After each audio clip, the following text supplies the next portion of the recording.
ಸುಖಾಸನ. First ಸುಖಾಸನ, ಆರಾಮ್ಸೆ ಕುತ್ಕೊಳ್ಳೋದು, ಕೈ ಮುದ್ರೆ ಇಟ್ಕೋದು. ಆಸನ. ಆಸನ. ಆಸನ ಹೆಂಗಿರಬೇಕು? ಸ್ಥಿರಂ ಸುಖಂ ಆಸನ. ಎಷ್ಟು ಸ್ಥಿರವಾಗಿ ಕೈ ಬೆರಳುಗಳನ್ನ ಮೂಮೆಂಟ್ ಮಾಡದೆ, ಮೊಳಕೈಗಳನ್ನ ಮೂಮೆಂಟ್ ಮಾಡದೆ, ಕಾಲಿನ ಬೆರಳುಗಳನ್ನ ಮೂಮೆಂಟ್ ಮಾಡದೆ, ಮೊಳಕಾಲಗಳನ್ನ ಮೂಮೆಂಟ್ ಮಾಡದೆ, ಕುತ್ತಿಗೆಯನ್ನು ಮೂಮೆಂಟ್ ಮಾಡಲಾರ್ದೆ, ಇವಿಷ್ಟು ಕಂಟ್ರೋಲ್ ಮಾಡೋದು ಸಾಕು, ಆಸನ ಸ್ಥಿರ ಬರುತ್ತೆ.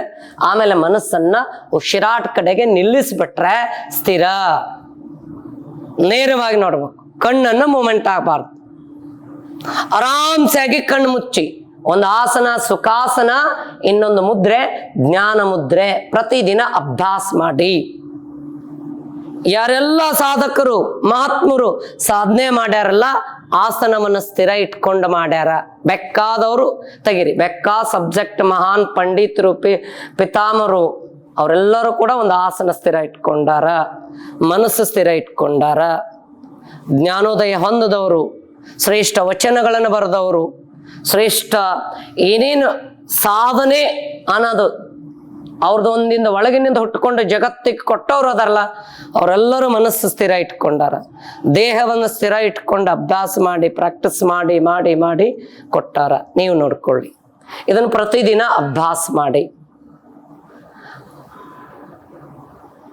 ಹಗುರವಾಗಿ ಕಣ್ಣು ತೆರಿತಾ ಬನ್ನಿ, ಆರಾಮ್ಸೆ. ಎರಡನೇ ಆಸನ ವಜ್ರಾಸನ. ಎರಡು ಕಾಲು ಮುಂಚಾಚಿ,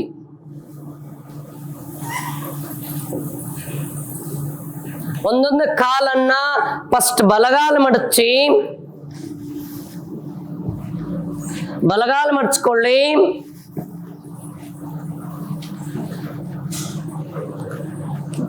ನೆಕ್ಸ್ಟ್ ಕೈ ಸೀದಾ ನೇರವಾಗಿಟ್ಕೊಳ್ಳಿ, ಬೆನ್ನು ಕುತ್ತಿಗೆ ನೇರವಾಗಿಟ್ಕೊಳ್ಳಿ, ಸೀದಾ ನೇರವಾಗಿರ್ಲಿ. ಆರಾಮ್ಸೆ ಕುತ್ಕೊಳ್ಳಿ. ಮೊದಲ ಬಲ ಹಸ್ತವನ್ನ ತೊಡೆ ಮೇಲೆ ಇಟ್ಕೊಳ್ಳಿ, ನಂತರ ಎಡಗೈಯನ್ನು ಇಟ್ಕೊಳ್ಳಿ. ಹೆಬ್ಬಳ್ಳ ತುದಿಗಳನ್ನ ಟಚ್ ಮಾಡ್ಕೋರಿ. ಹಗೂರವಾಗಿ ಕಣ್ಮುಚ್ಕೊಂಡು ಉಸಿರಾಟವನ್ನ ಮಾಡ್ರಿ.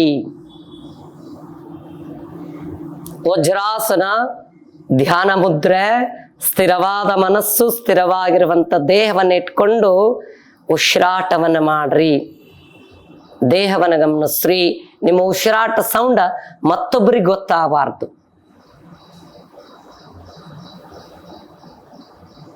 ದೇಹವನ್ನ ಗಮನಿಸಿ. ಅತ್ಯುತ್ತಮವಾಗಿರುವಂಥದ್ದು ಏಕಾಗ್ರತೆಗೆ, ಓದಲಾಕ ಹೆಚ್ಚು ಆಸಕ್ತಿ ಬರ್ಲಾಕ ಇನ್ನೂ ಸಾಕಷ್ಟು ಲಾಭಗಳಿವೆ. ಆದರೆ ಇಲ್ಲಿ ವಿದ್ಯಾರ್ಥಿ ಪರೀಕ್ಷಾರ್ಥಿಗಳು ಪರೀಕ್ಷೆಯನ್ನ ಹಬ್ಬ ಮಾಡ್ದಂಗೆ ಮಾಡಬೇಕು. ಪರೀಕ್ಷೆಯಲ್ಲಿ ಯಶಸ್ಸುಗೊಳಿಸ್ಬೇಕಾದ್ರೆ ಮೊದಲ ಆಸನಗಳು.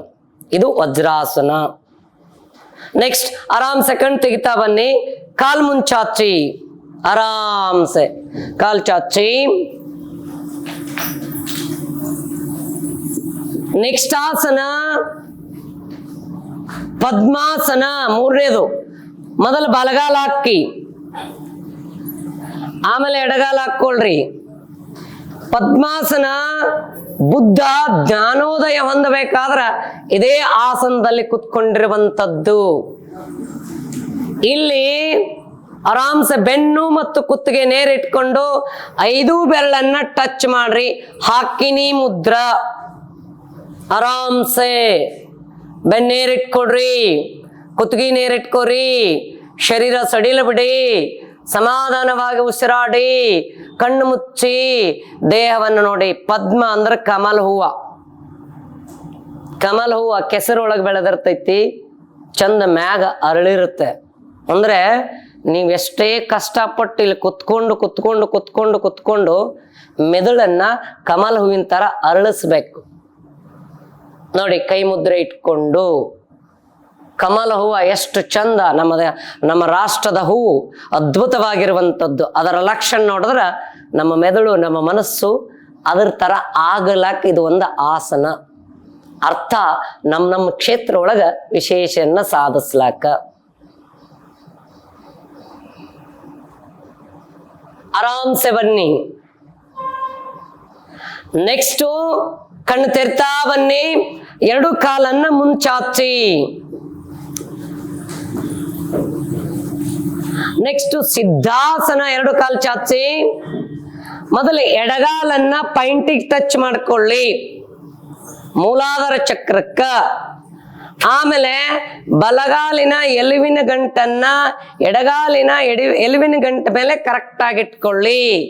ಸಿದ್ಧಾಸನ ಬಹಳ ಮುಖ್ಯವಾಗಿರುವಂಥದ್ದು. ಓದುವಂತ ಸಾಧಕರಿಗೆ ಏನಾದರೂ ಸಿದ್ಧಿಗಳನ್ನ ಸಾಧಿಸ್ಬೇಕು, ಇಂದ್ರಿಯಗಳನ್ನ ಹತೋಟಿ ಇಟ್ಕೋಬೇಕು, ನಿಮ್ಮ ಒಂದು ಚೈತನ್ಯ ಶಕ್ತಿಯನ್ನು ನೀವು ಇಟ್ಕೋಬೇಕಾದ್ರೆ ಈ ಆಸನದ ಒಳಗೆ ಕೂತ್ಕೊಳ್ಳಿ. ಇಲ್ಲಿ ಉತ್ತರ ಬೋಧಿ ಮುದ್ರಾ ಇಟ್ಕೊಳ್ಳಿ. ಹಿಂಗ ಉತ್ತರ ಬೋಧಿ ಮುದ್ರಾ, ಹೆಬ್ಬೆರಳು ಮತ್ತು ತೋರು ಬೆರಳಿನ ತುದಿಯನ್ನ ಟಚ್ ಮಾಡಿಕೊಂಡು ಆರಾಮ್ಸೆ ಆಗಿ ಕಣ್ಣು ಮುಚ್ಚಿ ದೇಹವನ್ನ ಗಮನಿಸಿ ಆರಾಮ್ಸೆ ಉಸಿರಾಟ ಕಡೆ ಗಮನ ಕೊಡಿ. ಸಹಜ ಸರಳವಾಗಿ ಉಸಿರಾಡಿ ಆರಾಮ್ಸೆ ಕಣ್ ತೆರೀರಿ. ಅಷ್ಟೇ ಬರ್ರಿ, ವಿಶ್ರಾಂತಿ ಬನ್ನಿ.